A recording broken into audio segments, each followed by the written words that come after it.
Breakfast, so appreciate your patience with me. However, it's going to be a great morning because we're starting off, thanks to guidance and encouragement from senior mentors like Paul Weaver, former Director of Air National Guard. We're starting off with our Air National Guard. And it's not just our Air National Guard and General Rice, who we're honored to have here to speak this morning, but it's our total force. It's our combat air forces, and I would offer, in today's environment, if you look at the National Defense Strategy, the more capable and lethal joint force described as a requirement in our National Defense Strategy is our total Air Force, active Guard Reserve. Incredible young women and men who bring the majority, the preponderance of combat capability to the joint fight. I was just in Nellis last week in the bar at the end of their Gunsmoke competition. In that room, captains who represent every AFSC, space, air, cyber, intel, mobility, combat air forces, bombers, and fighters, intelligence, cyber, the finest, most capable, lethal force in the world. And these are young captains we can't do enough for.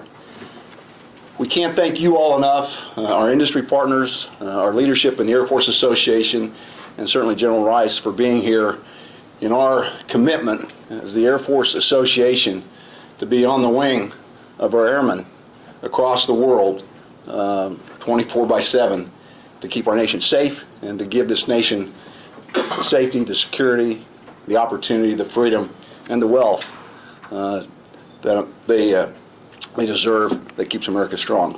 Thank you so much to Secretary Peters for being here this morning, my boss, the chairman of the Air Force Association.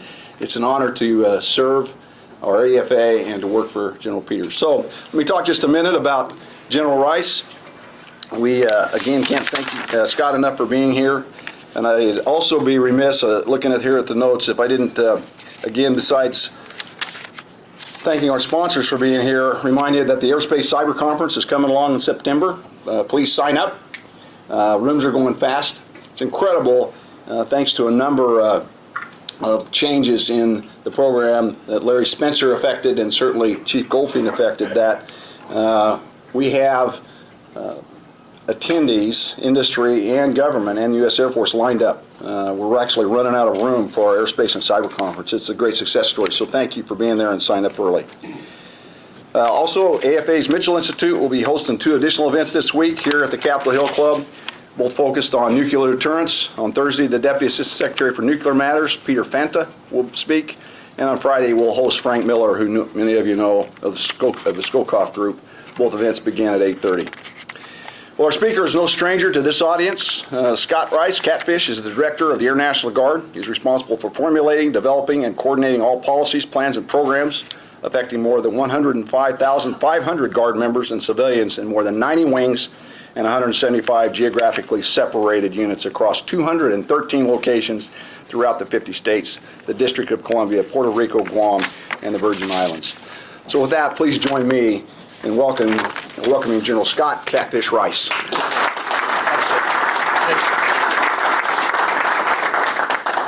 Hey, thanks. Appreciate it.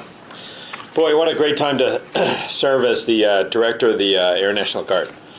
And one of the reasons why I say that is because of the team that we have in Washington that I work for. It's as a true guardsman, I'm a professional at working for 2 bosses at the same time and trying to balance what that means. As a guardsman in a state, every one of our guardsmen in our states work for their governor, and they also work for the president. And how do you balance that? We've had court cases and laws and all sorts of things to define that and figure that out. I came from Massachusetts to the Adjutant General, and there was a time when we had a crazy governor up there that said, hey, he owned the Guard and the Guard first, and everything's all about the Guard. In fact, brought a lawsuit back in the 80s against the federal government on that. And the determination at the end of that was no, the president's in charge. When push comes to shove, defense of the United States is slightly at a different level than defense of, say, the Commonwealth of Massachusetts, when those great terrorist empire state New Yorkers come across the Hudson, and I sit there in my A-10 on alert, ready to defend the frontier in western Massachusetts from the Empire State. But all kidding aside, I'm going to take you on just a quick historical journey. So one of the things Massachusetts is known for is the birthplace of the National Guard. So back in, if you can just put yourself back in time, back in 1636, so we're talking more than 380 years ago, they petitioned the then governor of the Commonwealth, and the Commonwealth ran from pretty much the top of Maine to the bottom of Rhode Island and half of the eastern half of Massachusetts, and this sliver along the coast. And those crazy Indians are attacking us, and we got to organize ourselves. So the governor said, okay, I succumb. We're going to establish 3 regiments, one in the north, one in the central, and one in the south, to defend the Commonwealth. In 1636, and December 13th, 1636, he signed that legislation to establish the Guard, actually to establish the militia. And it said this in rough terms. With these 3 regiments, every town will form a company in your town to defend your town. Every able-bodied male from 16 to 60 has to own a rifle. And we will subsidize that and help you get to that point where every person has a rifle in the town, except chaplains. I don't know why they got the wild card, but so there was a time and place when not ladies but men. The men will defend the towns. And if you look back on history in towns, towns were built around very small communities and families. And so if you look at the last name of most of the people that live in the town, there's probably 3 or 4 names, and they're all interrelated, and they're all know each other very well. So towns were made up of communities, of families, and in fact, I come from that town. My family comes from Sudbury, Mass., and they came over in 1620 and settled in Sudbury. In fact, my great way back, 15 greats back, was one of the 4 founders of the town of Sudbury. I wish I owned one sliver of that property now, but he owned 1/4 of the town. Wow, I wouldn't be talking to you now if that was the case. So anyway, we come forward, and that spring of 1637, if you ever saw that picture of the Salem muster.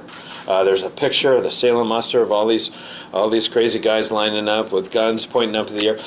Paul Weaver knows he was there, so he doesn't look a day over 380. Look at him over there. He's good. He keeps me honest.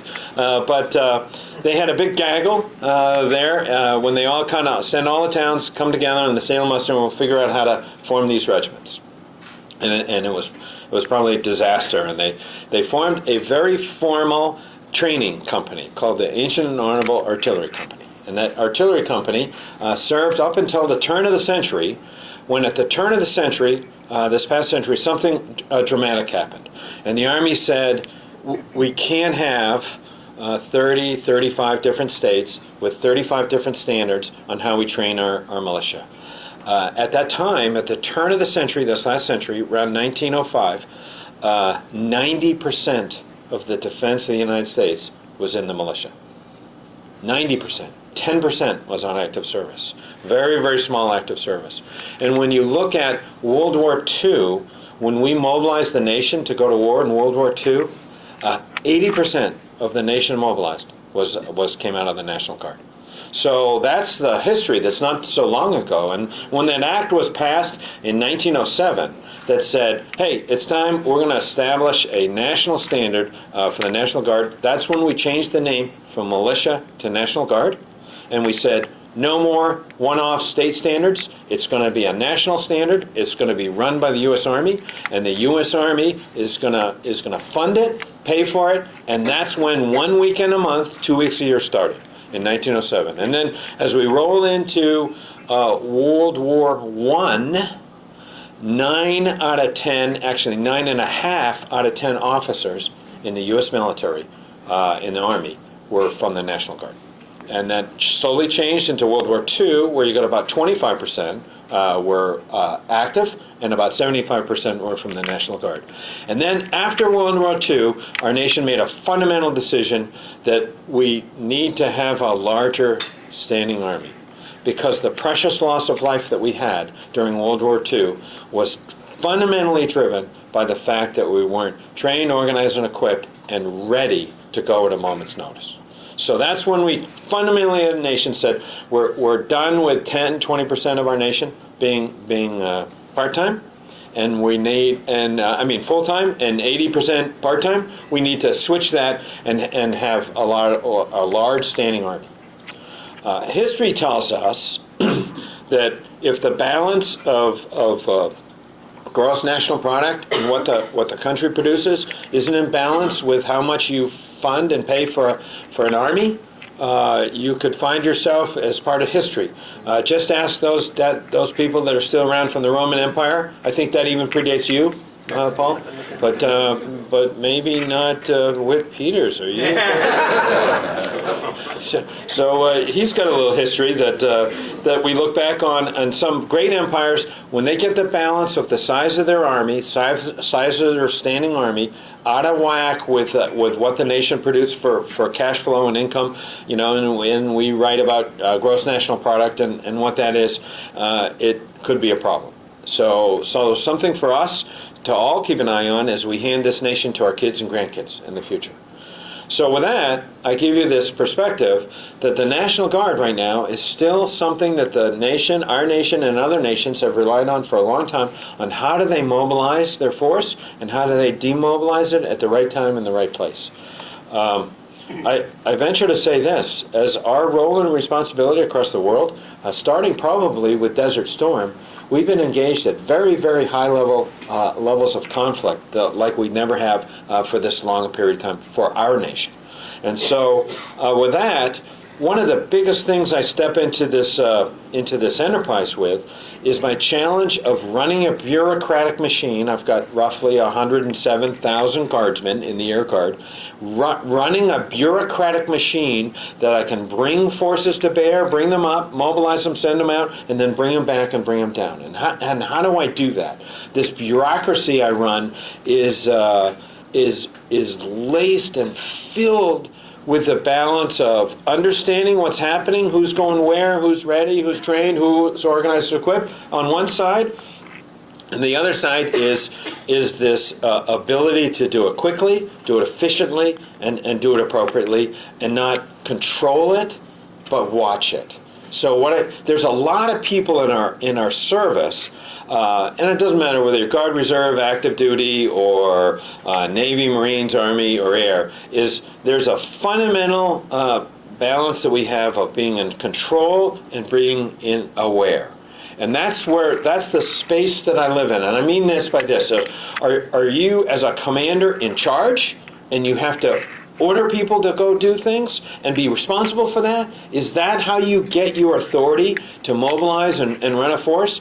And I try to tell people that are running a bureaucratic machine, you don't need to be in charge. You don't need to run it. You just need to understand it, be aware of it, and add value to that. And I'll give you one example as we go through this process. The mobilization process starts with a gift map. That's a global force management process of the COCOMs ask for everything in the world, and then it's the responsibility of the Joint Chiefs of Staff to narrow that down to give them actually what we have, not what they want, because they want significantly more than what we have. And so the gift map is usually signed by the chairman of the Joint Chiefs, presented to him in November, to be executed the following October. So the gift map's presented to them in November, they review it in December, and usually December, January, the gift map's signed, and then the COCOMs know what forces they're going to receive. And a lot of that is very predictable. And so that's a good thing, because as I balance also this thing of being very predictable for all of our force on one side and giving them as much notice so that they can run their lives between part-time employers or full-time employers and their family life and run that balance, being predictable as much as I can is good, but also being flexible, because you never know when something might flare up tomorrow. There's a 4-letter word going around right now, you might have heard of it, called Iran, and what all of that means. That might bring us into a very unpredictable. We have to be flexible to respond to that if that changes the dynamic in the world. But this predictability piece, the gift map as of today is not signed. And that's a real problem for us, for the active force and the Guard force, because we don't quite know what forces are going to go forward. After the gift map is signed, we then go to the next step in the process, which is an alert order. We actually tell which service and which units within that service are going to be activated next year. And then after the alert order, give them warning order on who's going to be alerted. Then we run this thing called bureaucracy between alert order and MOB order. And MOB order, once you get your MOB order, you can get orders in your hand, you have your fund side, who's going to pay for it, what duty status you're going to be. We figure all that stuff out. Hopefully, fingers crossed, the MOB order is signed somewhere around 220 days prior to your first boots stepping off the ground. So if you do that, then you can roll that forward and say, I can give orders to hand in active or guard 180 days out. And then you can start training, organize, equipping. And the best part for me is benefits start flowing at 180 days out, which allows me, medical in particular, to get people up to speed.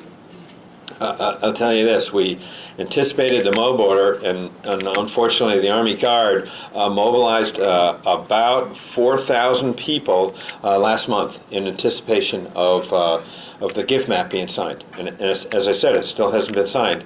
We do a SDAP out of the gift map, which is parts and pieces we can say, hey, your forces are going to go, and we do an SDAP as a one-off thing. It's like a memo for record that says, yes, you're going to be mobilized. And that was just signed yesterday. And so that allows us to mobilize at least some of our forces and get the machine going. But break, back to the Army Guard. We mobilized about 5,000 people last month in anticipation of this gift map. So accordingly, dozens of people started scheduling things like surgeries and stuff because now they're on TRICARE reserve, 180 day out, got that all paid for, all done, and then we took the orders back. We rescinded the orders because it's illegal. You can't really cut orders until you get the gift map or the SDAP and you go through the process. So our bureaucratic machine has left hundreds of Army Guardsmen now with debt from being activated, put on TRICARE reserve, TRICARE Prime, and then having that all taken away. So this predictability in the machine of our bureaucracy, it's my responsibility to get after it. It's something that when I came into my job, I went around to all the former directors. I went around to Paul Weaver and said, hey, Paul, give me some advice, give me some ideas. And he said, take care of people, and take care of people on this thing called bureaucracy. Don't let the bureaucracy crush them, let them help them. And so that's the part that I come full circle and say it's a great time to be in the National Guard because these are real issues and real problems that I have that at a moment's notice I can walk in to the Secretary of the Chief's office and say, I need help with this. I need help with a balance of things that I hold dear in proportional and balanced fielding of new equipment and upgrading old equipment. Everything from our fighters to our mobility aircraft. And I think we're on a good path with the Air Force on that. Now, it doesn't always mean I agree with the Air Force or the Air Force agrees with me, but at least we have a fundamental understanding of the challenges that come ahead and we face. Where somebody in a very narrow mindset would be like, hey, this is all about the people. We're here to take care of the people. And I go, yes and no. I'm not here to take care of people and give them all the predictable notion in the world because I have to be flexible enough to meet the needs of the nation. And I need to look somebody in the eye and say, are you ready? You're going to go tomorrow. You're going to go to something called our operation that we did in Libya. We gave people verbal orders on a Thursday night, and we were flying tanker operations in Libya in Operation Odyssey Dawn. We were flying operations there on Saturday and Sunday after we gave them a verbal order on Thursday night to go fly tankers over to Torrejon. And so, and it wasn't until 2 weeks later that they actually got orders in hand with their fund site and what we mobilized them on. So we can do it. We can do the flexible part of it, but that should be the exception, not the norm. So as I end with talking about and then opening up for question, my job is something a phrase that ACC, and I really like the way Mobile Homes, General Holmes talks about this. He says mission first, but people always. And that's the balance, and that's the great opportunity I have because do you know General Goldfein and Dr. Heather Wilson really live, breathe, and they do that every day. So I'll end with this. I'll give you one more history lesson as we go forward. We should call this week, and if not this month, Women in Aviation. This month has really set the stage for us for women. So back on 20 May, yesterday, 20 May 1932, Amelia Earhart crossed the Atlantic. First woman to do that. That was pretty impressive. Yesterday, 20 May 1942, Jackie Cochran was asked to run the women's training service for World War II by Hap Arnold, and said, "Can you do it? I need you to do it." And she stepped forward, and you know, it was not on the 20th, but the 18th of May, 1953. But 11 years later, she became the first woman to break the speed of sound. Jackie Cochran did. That's pretty impressive. This month, in May of 1982, Heather Wilson graduated from the Air Force Academy and became the first woman Air Force Academy grad to become the Secretary of the Air Force. Obviously not the first woman. We had Sheila Windall. She became Finn. And she's from my territory, up in MIT, helping me defend against that, what was that? Empire State. That's where you're from, right, Paul? Yeah. So, and then, not quite this month, but a very sad day in June in 1915, Kathy Ferguson left service as one of our secretaries, but she's here now helping us. So I have some discussions on what we need to do with New York later, so that you can help me with. But I close with this. This is a great time to serve and for me to be in uniform. I really enjoy this business. This is pretty rewarding business to serve something bigger than yourself, and I really feel it. I really believe in it, and I really there's nothing better than when you have an opportunity and a place and a time to look some young airman in the eye, and I mean, here I go up to them and thank them for their service and their commitment and all that stuff. But they look at me and they say, hey, thank you for helping me get this job. Thank you for helping me get this opportunity. Thank you for helping me become a fighter pilot or a maintainer on the flight line. And for me, each person that I meet that says that, and I've had one small drop in a bucket of their capability to add value to who and what they are, is more rewarding than anything else. And our Air Force empowers all of our airmen to do that. And I don't care whether it's Guard, Reserve, or active duty. I used to be on this warpath to fight just for the Guard and, you know, get our fair share and stuff. I am way beyond that. It's not even close. It's all about our Air Force. And I know that I can add value with 100,000 airmen in the Guard. That adds to this enterprise with almost 700,000 if you add the Guard, Reserve, active duty, and all of our civilians. And we're growing. And we're growing because the Air Force we need is not the Air Force we have. And our nation needs us, wants us, and the pointy end of our spear of our nation's might, our quiet, soft ability to do peace through strength, is from the Air Force. We are the edge, we're the tip, we are the sword, and we're the handle that wields it for our nation's might. Thank you very much.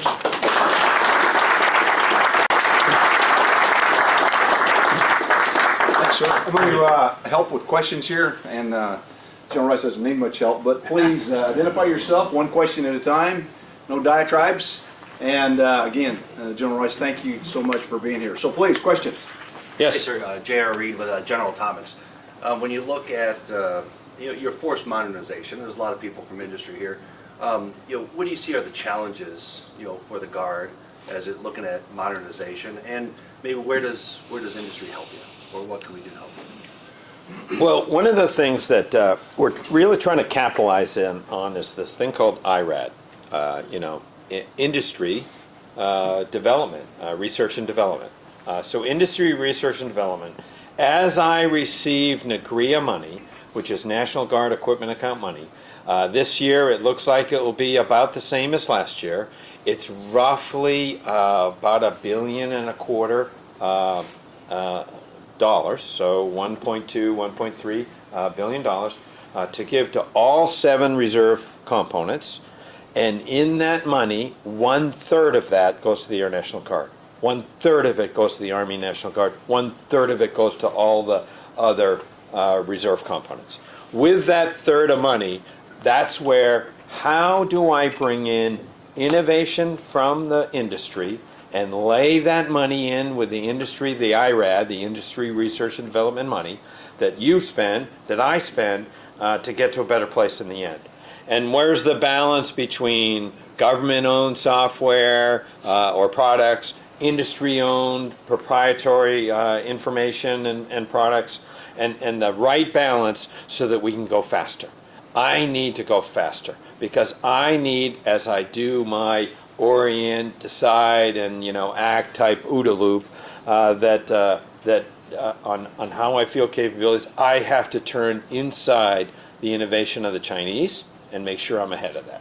And so my problem right now is, how do I do it faster, quicker, and more innovative? And one of the things that I've grown up in, particularly in the 80s, 90s, 2000s, is allowing our members to fail, learn, fail faster, learn faster, and get to a better place quicker. And not shoot them for failing, but commend them for learning something. And industry can help me with that.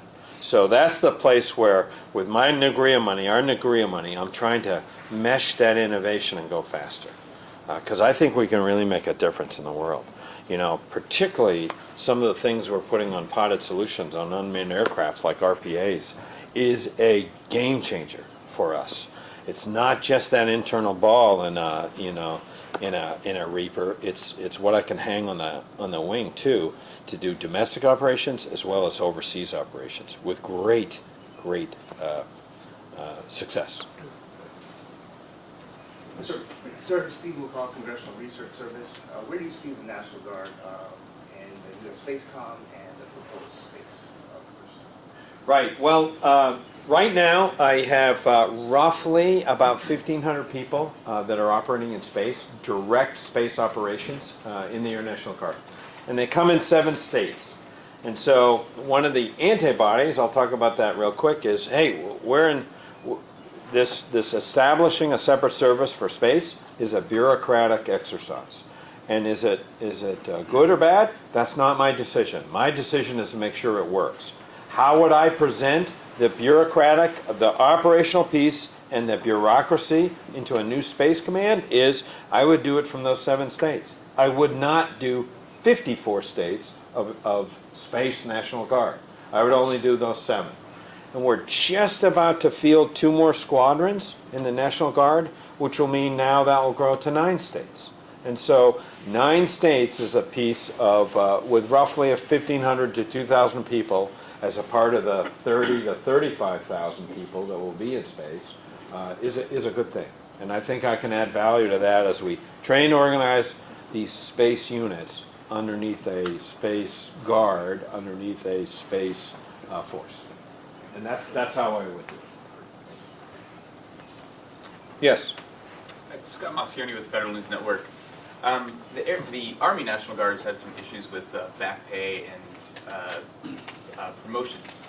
I was wondering if, so the thing is that some people will be promoted and then they won't get their actual promotions from the federal government until 6 months later. I was wondering if you had any similar issues in the Air National Guard and if you've taken any remediation to fix that, and if you've gotten any authorities at this point or need authorities to maybe give back pay to these the troops in order to keep the morale up or build readiness.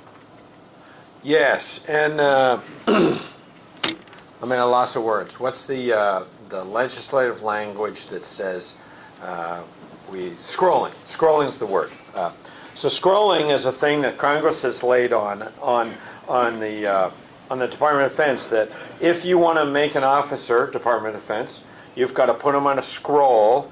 It's an outdated term that applies today. Scrolling means you build this list of names, you vet them, they've gone through a process, they're able to go on a scroll to be promoted, and Congress, with their authority, promotes officers. this process on how we take it in the Department of Defense on scrolling is what's hurting us in the Army. Because Army has added 3 more layers of bureaucracy that the Air Force does not do. And this is one of the things that as I go to the Undersecretary for MOR, Manpower and Reserve Affairs, and then up to the Secretary of the Air Force, under her authority I said, let's do scrolling faster inside of bureaucracy so our problems are not as acute because we removed layers of bureaucracy on that.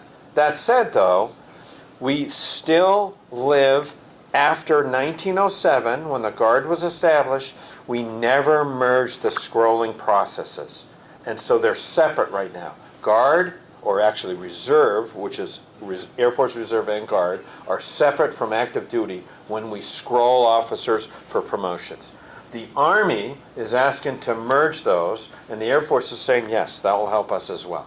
Let's merge scrolling so that when I scroll an officer to be promoted, that then, and this will help me on permeability, that officer gets out of active duty and comes to the Guard, I don't have to re-scroll them onto Reserve in the same rank. And so that's where I'm saying, hey, let's merge all of our scrolling. I do not want to take away authority from Congress. I just want them to do it once for an officer. My biggest problem right now is, and this this really bothers me, is we take and my example is a Navy officer that's, say, flying an F-16. There's not a lot of F-16s in the Navy, but there are some. Current qualified F-16 pilot, it takes me 9 months to 12 months to assess that person into the Air National Guard to fly F-16s. And they're current and qualified.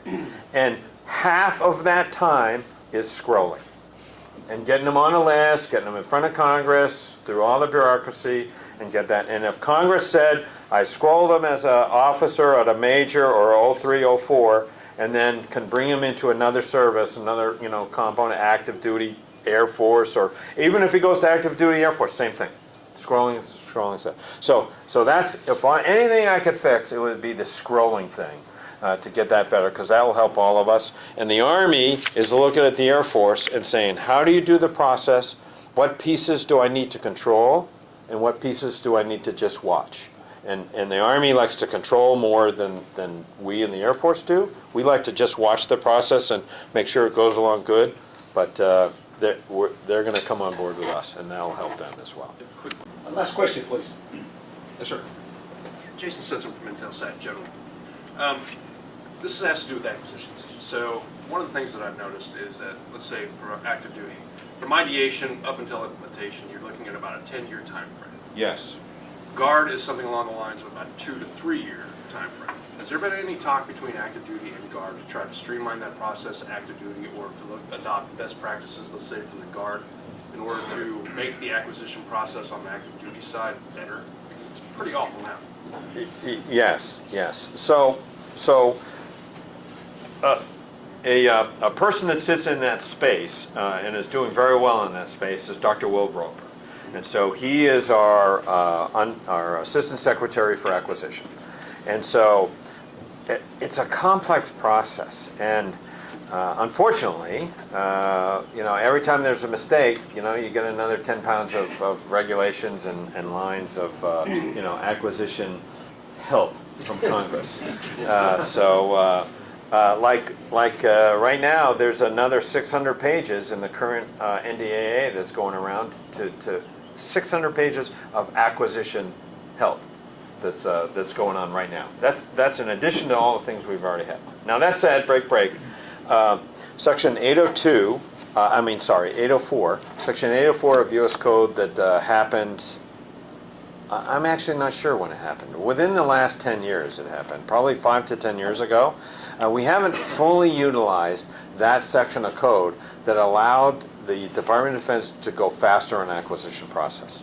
Now, Will Roper has gotten very, very attuned to the limits, restrictions, and actually the benefits and the capability of that section of the code.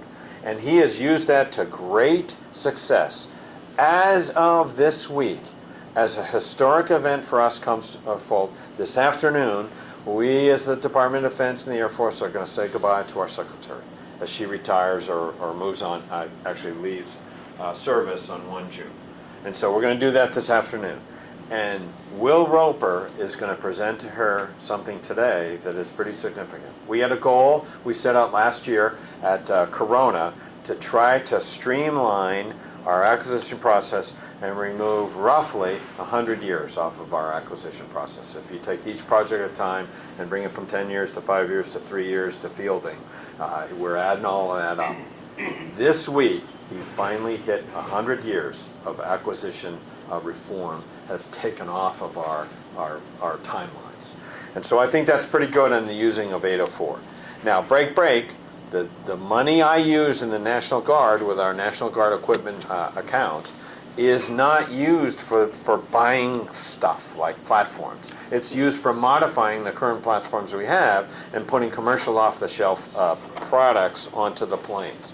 And with great delight, we've done things like ASA radars on F-15s and F-16s and pods on unmanned aircraft, and even pods hanging on, manned aircraft to information like RTIC that gives us real-time situational awareness in the cockpit of a heavy platform. We've used NAGRIA money for all of that stuff. NAGRIA money is limited. You have to use it in 3 years, and it has to be for commercial off-the-shelf products. So now, as Dr. Roper understands that process in NAGRIA and 804 authorities that he has, and the big acquisition process, to be able to blend those is what he's using to take 100 years of our acquisition process to great delight. Is it easier for active duty then to adopt what the Guard has already acquired? So let's say Arctic or DRC. Yes, and we've set the stage for something like Arctic to be fielded across the whole system, not just in Guard platforms. And those are the types of things we're doing right now. Like we're working with ACC to say, hey, our computing power of our A-10s is at a different level than the active duty. And let's do this together so that we have the platforms at a different level. Let's remove the complexity of the 37 different configurations of the F-16 we are operating right now.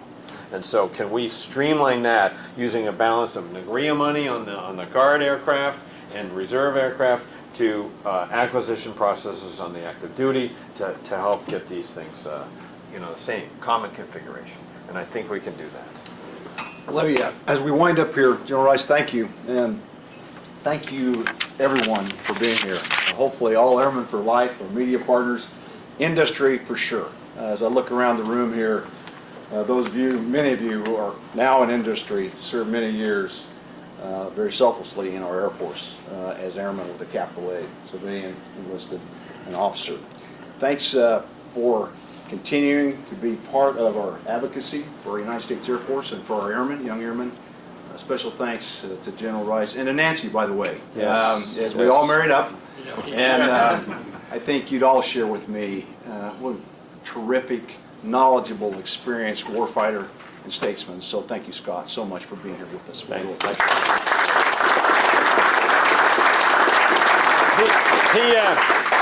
He opened the can of worms. Let me just say one thing about my wife, Nancy. I think I'm pretty passionate about this business of service.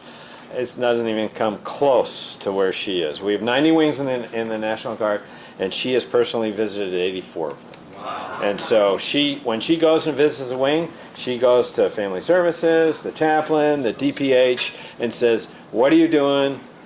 What's working? What's not working? And I'm telling you, she has fundamentally changed how I respond to things like suicide prevention, sexual assault, how we take care of those that are not just supporting us, but serving right alongside of us. That's our spouses, our kids, our families. So she's really been a game changer for that. So I thank you for this.